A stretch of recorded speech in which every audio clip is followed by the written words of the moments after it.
नमस्ते श्रोताओं। दोस्तों, अक्सर हमें ऐसा लगता है कि बैठकर पूजा करनी चाहिए। या बुजुर्ग होते हैं तो उन्हें लगता है अरे नहीं, मैं फूल कैसे मंगाऊं, किससे बोलूं। टीनेजर्स को भी आजकल लगता तो जरूर है, बोलते नहीं है हालांकि, क्योंकि उन्हें बहुत सारे ऐसे शब्द कानों पर आजकल पड़ने लगे हैं, जैसे कि मैनिफेस्टेशन, विजुअलाइजेशन, इमेजिनेशन। तो फिर उनके मन में भी बहुत सारे सवाल होते हैं, है ना? तो ये सब हमारे साथ भी हो रहा होता है कहीं ना कहीं। हो सकता है आज सोमवार का दिन है और आप बड़ी जल्दी जल्दी में ऑफिस जा रहे हैं, मन में तो बड़ी इच्छा है कि थोड़ी पूजा होनी चाहिए, थोड़ा भगवान के साथ बैठना चाहिए, उपवास करना चाहिए। उपवास, उप यानी पास और बैठना, भगवान के पास थोड़ी देर बैठना चाहिए। और ऐसा नहीं है कि ये सिर्फ हमारे ही मन में होता है, हमारे दोस्तों के मन में, हमारे रिश्तेदारों के मन में, हमारे बुजुर्गों के मन में, हमारे टीनेजर्स के मन में ऐसी भावनाएं होती रहती हैं। लेकिन इन सब भावनाओं के लिए किया क्या जाए, क्योंकि हमें इसका सोल्यूशन नहीं मिलता है बहुत बार। तो दोस्तों, ये वीडियो इसी के लिए है। आज मैं जो लेकर आई हूँ उसे कहते हैं शिव मानस पूजा। हम कभी कभी पूरी तरह से मंदिर में बैठकर, घर के अंदर वाले मंदिर में बैठकर भी पूजा नहीं कर पाते। तो हमें करना क्या है? अपने मन की आंखों से, अपने मन चक्षु से इन सब सामग्री का निर्माण अपने हृदय में पूर्ण समर्पण से करना है। इसे कहते हैं मानस पूजा। और इस मानस पूजा को लिखा था आदि शंकराचार्य जी ने, आज से करीब 2-2.5 हजार साल पहले। जबकि इमेजिनेशन, विजुअलाइजेशन, मैनिफेस्टेशन ऐसे शब्द भी शायद किसी ने नहीं सुने। उनके मन में बड़ा अच्छा ये ख्याल आया कि मानस पूजा करना चाहिए, अपनी मन की आंखों से भगवान की आराधना करनी चाहिए। और मानस पूजा करने के ऊपर दिए हुए कारणों में से एक और के अलावा एक कारण ये भी है कि जब हम मन की आंखों से कुछ चीज करते हैं तो उसमें पूरा कंसंट्रेशन और पूरा फोकस अचीव होता है। मतलब ये कि अगर कभी कभी ऐसा होता है ना दोस्तों, कि ये वाला फूल देखो, बेल ही नहीं लेकर आए, देखो भगवान शंकर को तो सफेद फूल प्यारे हैं, आप तो लाली फूल लेकर आए हैं, हमें तो मिले ही नहीं, अब कैसे करेंगे? अरे वो तो बेल का पत्ता नहीं आया, फिर उसके बाद में दूध नहीं मिला भोग लगाने के लिए, कुछ बना नहीं पाए आज प्रसादी। तो ये सब चीजें जब मन में आती है ना, तो क्या होता है कि हम जो पूजा कर रहे हैं उसमें से मन उठ जाता है कभी कभी, और इन सब साधन सामग्री को जुटाने में ही हमारा मन रह जाता है, ऐसा लगता है कभी कभी। क्योंकि घर के बाकी सारे काम करते हुए, ऑफिस के जाते हुए, स्त्री हो पुरुष हो, आज की इस आपाधापी की जिंदगी में हमें बहुत बार ऐसा लगता है कि हमारे पास वक्त नहीं। और हमारे बुजुर्गों को बहुत बार ऐसा लगता है कि इन्हें कहाँ सामान लाने के लिए कहें, इनके पास तो खुद का जीवन जीने के लिए भी समय नहीं। तो इन सब का हल जो मुझे दिखाई देता है, जो आदि शंकराचार्य जी शायद इतने बड़े दृष्टा थे कि उन्होंने तभी समझ और सुन लिया था, और उसे मैं आज आपके सामने पेश करना चाहती हूँ। अपनी मन की आंखों से हम इस पूजा को करेंगे। उसके पहले हम इस स्तोत्र का अर्थ जरूर समझने की कोशिश करेंगे कि इसका अर्थ क्या है, ताकि हम पूरी तरह से इसको प्रकटीकरण में ले पाए, इसका आनंद उठा पाए। तो चलिए शिव मानस पूजा करते हैं। जैसे कि आप फोटो में देख रहे हैं, ये आदि शंकराचार्य जी की हुई है। इनको शतशः नमन करते हुए हम इस मानस पूजा की शुरुआत करते हैं। तो पहले मानस पूजा का अर्थ देख लेते हैं। रत्ने कल्पितमासनम हिमजलई स्नानांच दिव्यांबरम। इसका मतलब यह है कि हमने रत्नों से जड़े हुए सिंहासन की कल्पना की है, क्योंकि ये जो सिंहासन है ये हम अपने भगवान के लिए, हम अपने परब्रह्म के लिए लेकर आए हैं। तो रत्नों से जड़ा हुआ, क्योंकि हमारे मन में भावना ये रहनी चाहिए या रहती है कि जो दुनिया में सबसे बेस्ट है, सबसे अच्छा है, वो हम भगवान को दें। और इसीलिए अपनी मन की भी बहुत अच्छी भावनाएं उन तक दें, और ये सब जो सामग्री मैंने निर्माण की है ये भी बेस्ट ऑफ द बेस्ट होनी चाहिए। तो रत्नों से जड़ा हुआ सिंहासन की है प्रभु मैंने कल्पना की है। ठंडा जल रखा है आपके स्नान के लिए, साथ में वस्त्र आभूषण भी रखे हुए हैं। मोदांकितम चंदनम। चंदन कैसा है? जिसमें कस्तूरी की सुगंध आ रही है, सिर्फ केवल चंदन नहीं है। जाति चंपक बिल्व पत्र रचितम। चमेली के फूल है, चंपा के फूल है, बेल का पत्ता है, और ये सारों के साथ में बहुत सारे और धूप और दीप और पुष्प भी मैं आपके लिए लेकर आई हूँ। हृत्कल्पितम गृह्यता। लेकिन किया कैसे है ये मैंने, तो अपनी मन की आंखों से, अपने हृदय से इन सब चीजों का निर्माण किया है। तो नेचुरली जब हम आंख बंद करके बैठेंगे और अपने हृदय से, अपने मन से इस चीज की कल्पना करेंगे, तो हमारा फोकस और कंसंट्रेशन भगवान की ओर ज्यादा होगा। आगे हम क्या कहते हैं, आगे हम कहते हैं कि और क्या क्या लेके आना है अब हमें भगवान के लिए। सौवर्ण नव, अब हो गया, स्नान हो गया, अच्छे कपड़े हो गए, सब कुछ वस्त्र आभूषण हो गए, अब नैवेद्य तो दिखाना है, प्रसाद तो चढ़ाना है। तो सोने से बने हुए कुछ कटोरियां हैं, और उन सब में मैंने क्या रखा है, घी रखा है, पायस खीर रखी है, 5 प्रकार के पकवान लेकर आए हैं, और केला है आपके लिए जो आपको बहुत पसंद है, और साथ में शरबत भी है। याद रखिए दोस्तों कि इसमें हमने वो सब चीजों की कल्पना की है, क्योंकि हमने हमेशा इमेजिन किया है, या हमने हमेशा देखा है कि शिव मंदिर जो होते हैं वो बड़ी गुफाओं, कंदराओं में, या बहुत ऊंचे पहाड़ पर, या एकदम पाताल में, एकदम जमीन के नीचे ऐसे होते हैं। तो इसलिए कल्पना भी हम उन्हीं चीजों की कर रहे हैं। भगवान शंकर को प्रिय भी यही सब चीजें हैं। शाका नाम युतम जलम रुचिकरम, बहुत सारी शाक सब्जियां जो आसपास लगी हुई है, उसी का मैंने आपके लिए प्रसाद बनाया है। पानी रखा है आपके लिए, खाना खाने के बाद पानी तो चाहिए घूंट भर, तो वो पानी कैसा है, कर्पूर खंडोज्वलम, कपूर के समान साफ शीतल पानी है। और तांबूलम, खाना खाने के बाद हम क्या ऑफर करते हैं भगवान को, तो हम तांबुल या पान ऑफर करते हैं, तो वो भी मन की आंखों से, मनसा मया विरचितम, भक्त्या प्रभु स्वीकरो, बड़े भक्ति भाव से भगवान ये सब मैं लेकर आई हूँ आपके लिए, इसका कृपया स्वीकार कीजिए आप। अब हमको इसके अलावा और क्या करना है, भगवान की आराधना के लिए हम और क्या लेकर आए हैं, तो हम बोलते हैं छत्रम चामर यो युगम व्यजनकम, भगवान को सिंहासन पर बैठा तो दिया है, लेकिन इसके बाद हमको क्या है, चामर ढलना है ना भगवान के ऊपर, तो छत्रम चामर यो युगम व्यजनकम चादर, अरे देखिए भगवान, मैंने श्रृंगार अच्छे से तो किया है ना आपका, जरा आईने में देखिए तो, वीणा भेरी मृदंग का हलकला गीतंच नृत्यम। अब वीणा, इसका मतलब क्या है, भगवान के दरबार में सेवा देने की शुरू से मंदिरों में प्रथा रही है। तो गीत और नृत्य, इन दो चीजों से, क्योंकि संगीत हमें ईश्वरीय अनुभूति देता है, उसके पास लेकर जाता है, ऐसे ही हमारे सारे क्लासिकल डांस फॉर्म्स भी हैं कि जिसमें हम अलग अलग तरीके से भगवान की आराधना करते हैं। तो वो सब आपके सामने भगवान प्रस्तुत कर रही हूँ। साष्टांगम प्रणति स्तुति बहुविधा हे तत्समस्तम, ये सब मैं आपको भगवान साष्टांग प्रणाम करती हूँ।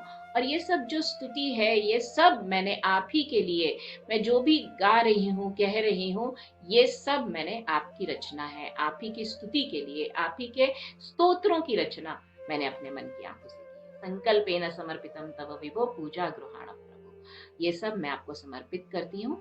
और इस पूजा का, ये जो मैंने पूजा आपके लिए की है, उसका कृपया करें। अब ये सब बोलने के बाद नेक्स्ट जो पैराग्राफ है, ये हमें सगुण से निर्गुण की तरफ लेकर जाता है, क्योंकि उसमें हमें ये कहा गया है कि ये पूरा जो शिव जी का परिवार है, ये मेरे अंदर ही बसता है। तो कैसे, आत्मा त्वम, भगवान आप मेरी आत्मा हो, गिरिजा मति ही, आपकी जो पत्नी है पार्वती जी, वो मेरी बुद्धि है, सहचरहा प्राणाहा, और आपके जो सहचर है, आपके जो गण है, वो सब मेरे प्राण हैं, शरीरम गृहम, और मेरा जो शरीर है ये आपका मंदिर है, पूजा ते विषयोपभोग रचना, और मैं जो भी विषयों का उपभोग कर रही हूँ, मतलब मेरे 5 सेंसेस से मैं जो भी देख पा रही हूँ, कान नाक आंख सबसे जो देख रही हूँ, सुन रही हूँ, सूंघ रही हूँ, वो सब आप ही की पूजा है जैसे कि। और जब मैं सोती हूँ ना भगवान, तो वो ऐसे लगता है कि जैसे मैं आप ही की चिंतन की समाधि अवस्था में पहुंच गई। संचार पदयो प्रदक्षिण विधि, मैं पैरों से जो चलती हूँ वो जैसे आपकी प्रदक्षिणा है। मैं जो वाणी से कहती हूँ स्तोत्राणि सर्वागिरो, वो सब आप ही के लिए कहे हुए स्तोत्र हैं। यद यद कर्म करोमि तत्तद अखिलम शंभो तव आराधनम, और जो भी मैं कर्म करती हूँ वो सब आप ही की आराधना है शंभो, इसका ग्रहण कीजिए। और फिर उसके बाद ये श्लोक जो हम हमेशा कहते हैं मंत्र पुष्प के बाद, इसका अर्थ यही है, करचरण कृतम वा कायजम कर्मजम वा, मैं जो भी अपने हाथ से, चरण से, मैं जो भी कह रही हूँ, कर्म से कर रही हूँ, आंखों से सुन रही हूँ, नयनों से देख रही हूँ, मन से सोच रही हूँ, जो भी कुछ अपराध मैंने इन सब इंद्रियों से किए हैं, और जो कर्म विहितम अविहितम वा, जो मुझे करने योग्य थे, जिसके लिए इस धरती पर मेरा जन्म हुआ, या कुछ ऐसे कर्म जो करने योग्य नहीं भी थे, विहितम अविहितम वा सर्वमेतत् क्षमस्व, उन सब की प्रभु क्षमा कीजिए। जय जय करुणाब्धे श्री महादेव शंभो। इसलिए हे शंभो, आप तो करुणा के सागर हो, तो मैंने जो कुछ भी किया है वो सब आपको समर्पित है, तो कृपया इस पूजा का ये इस तरह से हमने देखा कि आदि शंकराचार्य जी ने बहुत समझ बूझ कर इस स्तोत्र की रचना की। बहुत ही सुंदर रचना है। तो आइए अभी हम इसका अनुभव लेते हैं। तो आंखें बंद करके एक कोने में बैठेंगे हम लोग, और उसके बाद हम इस चीज को अनुभव करेंगे। तो मैं स्तोत्र कहूंगी, अर्थ मैंने आपको बताया है, तो आप मन की आंखों से इन सब चीजों का निर्माण कीजिए। चलिए चलते हैं, लेट्स स्टार्ट। आंखें बंद कीजिए। अब हम एक बहुत सुंदर मंदिर, जो हम बचपन से जहाँ जा रहे हैं या जहाँ जाने की हम कल्पना करते हैं, या जिससे हमें बहुत लगाव है, ऐसे एक मंदिर की कल्पना कीजिए। तो हम जब चल रहे हैं, क्योंकि चल के ही जाना है मंदिर, एक बहुत सुंदर सा झरना लगता है, और मंदिर ऐसा थोड़ा सा ऊंचाई पर है। एक छोटा सा हिल टॉप है, वहां पर मंदिर है, और हमें वहां चलकर जाना है। तो बीच में हमें एक झरना लगता है, उसमें पैर देते हैं हम। आहा, कितनी सुंदर अनुभूति होती है। ठंडे ठंडे जल का स्पर्श हमारे पैरों को होता है। हम जैसे ही आगे बढ़ते हैं तो एक बहुत सुंदर अमराई है, जहाँ पे बहुत सारे आम के पेड़ हैं, और उन आमों के पेड़ के आसपास मोर है। अरे वाह, इन्होंने तो पंख भी फैला लिए, जैसे कि हमारा स्वागत कर रहे हैं। और साथ में चिड़ियाएं चहचहा रही हैं। हमें बहुत सुंदर अनुभूति होती है। हम और आगे बढ़ते हैं तो देखते हैं कुछ सीढ़ियां हैं मंदिर तक जाने के लिए। उन सीढ़ियों के नीचे हम 2 क्षण विश्राम करके सीढ़ियां चढ़ना शुरू करते हैं। धीमे धीमे चढ़ते हुए 10-15 सीढ़ी के बाद हमें बहुत बड़ा गर्भगृह मिलता है, जिसमें कि पारद का शिवलिंग रखा हुआ है। अब पारद के शिवलिंग के आसपास ऐसा कहते हैं कि उसे पानी में रखना चाहिए, उसके आसपास कुंड है। अब इसके सामने हम सोचते हैं कि अरे, अगर हम पूजा सामग्री घर से ले आए होते तो कितना अच्छा होता, पता ही नहीं था इतना सुंदर मंदिर है यहाँ। लेकिन जैसे कि सिर्फ मेरे ही लिए, जैसे कि सिर्फ हमारे ही लिए एक आसन वहां रखा है। तो आप अकेले, और आपके सामने आपके भगवान, बीच में कुछ भी नहीं है। इसकी कल्पना करते हुए हम इस सिंहासन पर बैठेंगे, और इसके बाद अपनी पूजा की सारी सामग्री अपनी मन की आंखों से बनाकर भगवान को समर्पित करेंगे। रत्नेहि कल्पितमासनम हिमजलैः स्नानांच दिव्यांबरम। स्नान करने के लिए ठंडा पानी है, सिंहासन रखा हुआ है, और सुंदर वस्त्राभूषण है, और सुंदर आपके लिए और भी कुछ बहुत सुंदर सी चीजें रखी हुई हैं, वस्त्र है, आभूषण है। इसके बाद और क्या क्या है, धूप है, दीप है, चमेली के फूल हैं, बिल्व पत्र है। ये सब मैं आपके लिए मन की आंखों से निर्माण करूंगी, क्योंकि मुझे पता है कि दुनिया में जो भी सबसे अच्छी चीज है वो मैं आपको समर्पित करना चाहती हूँ। नाना रत्न खंड विभूषितम मृगमदा मोदांकितम चंदनम। साथ में आपको चंदन भी दूंगी, चंदन का तिलक लगाऊंगी जिसमें कस्तूरी डाली हुई है।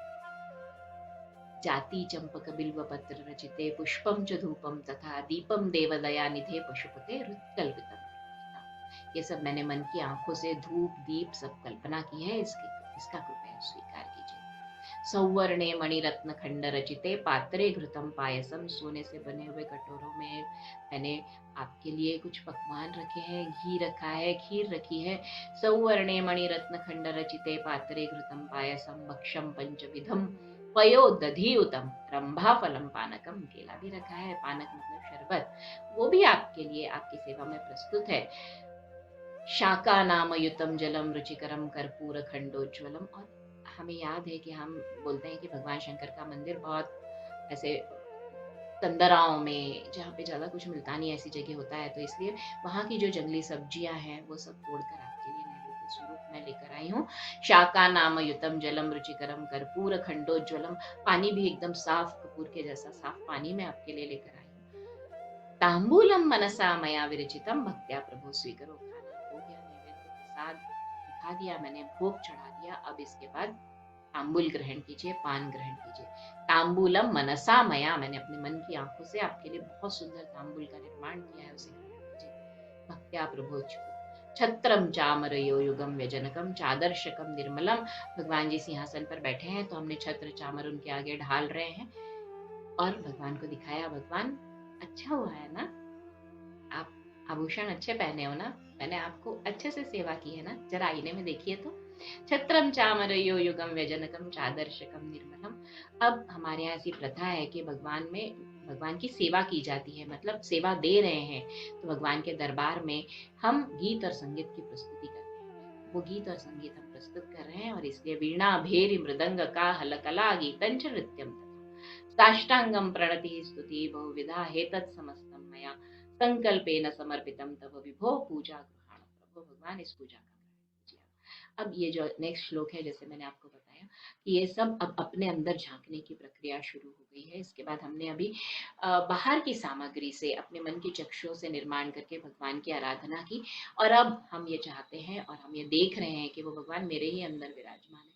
आत्मा त्वं गिरिजा मति सहचरः प्राणा शरीरम गृहम पूजा ते विषयोपभोग रचना निद्रा समाधि स्थिति। मैं जब सोती हूँ तो ऐसा लगता है भगवान तुम्हारी ही याद में, तुम्हारी ही चिंतन करते हुए मैं सो रही हूँ, और इसलिए वो समाधि अवस्था होती है। संचार पदयो प्रदक्षिण विधि, पैरों से मैं जो चलती हूँ वो तुम्हारी प्रदक्षिणा है। स्तोत्राणि सर्वागिरो, इस वाणी से मैं जो भी कुछ बोलती हूँ वो तुम्हारे स्तोत्र हैं। स्तोत्राणि सर्वागिरो यद्यत कर्म करोमि तत्तद अखिलम शंभो तव आराधनम। मैं जो भी कर्म करती हूँ वो केवल तुम्हारी आराधना के लिए। और इसलिए इसमें बहुत बड़ा गर्भितार्थ छुपा हुआ है कि अगर मैं ऐसा इमेजिन करूं कि मेरे पैर जो कर रहे हैं वो भगवान की प्रदक्षिणा है, मैं जो बोल रही हूँ भगवान का स्तोत्र है, तो मैं कभी भी गलत नहीं बोल पाऊंगी, नहीं कर पाऊंगी, क्योंकि यही इस पर्टिकुलर स्टैंजा का अर्थ है। और इसके बाद अंत में कर चरण कृतम वा कायजम कर्मजम वा श्रवण नयनजम वा मानस, इस इन पैरों से, इन हाथों से, इन इस मन से, इस कर्म से, इस वाणी से मैंने अगर कुछ भी किया हो, जो भी कर्म मैंने किए हैं जो विहित है या जो करने योग्य थे या न करने योग्य थे, विहितम अविहितम वा सर्वमेत क्षमस्व, इन सब के लिए हे प्रभु मुझे क्षमा कीजिए। जय जय करुणाब्धे श्री महादेव शंभो। और इन सब के आप करेंगे ही ऐसी, मुझे अ, आशा नहीं है, मुझे पूरा विश्वास है कि आप मुझे क्षमा कर ही देंगे, क्योंकि मैं पूरे समर्पण भाव से, पूरी लीनता से आपके चरणों में आई। आप तो करुणा के सागर हो। और इसलिए ये जो मानस पूजा है, ये हमारी जो नॉर्मल पूजा है उससे भी उच्च श्रेणी की, उच्च कोटि की ठहरती है, क्योंकि हम जब मन की आंखों से पूरे समर्पण भाव से बैठते हैं तो हमारा हृदय रहता है उसमें, और भगवान जो है वो भाव का भूखा है, ऐसा कहते हैं। तो इसलिए ये मानस पूजा करने के बाद जब आपका मन करे तब धीरे से आंखों को खोलिए। और आपको कैसी लगी है मानस पूजा, बाद में कमेंट सेक्शन में लिखिए। ये वीडियो आप जितने लोगों की मदद करना चाहते हैं, जिन्हें आप सोचते हैं कि उन्हें मानस पूजा करनी है या पूजा करनी है, कर नहीं पा रहे हैं, किसी भी वजह से इस अनुभूति को नहीं पा पा रहे हैं, उन सबको आप भेज सकते हैं। तो आइए इस अखंड यज्ञ में शामिल हों।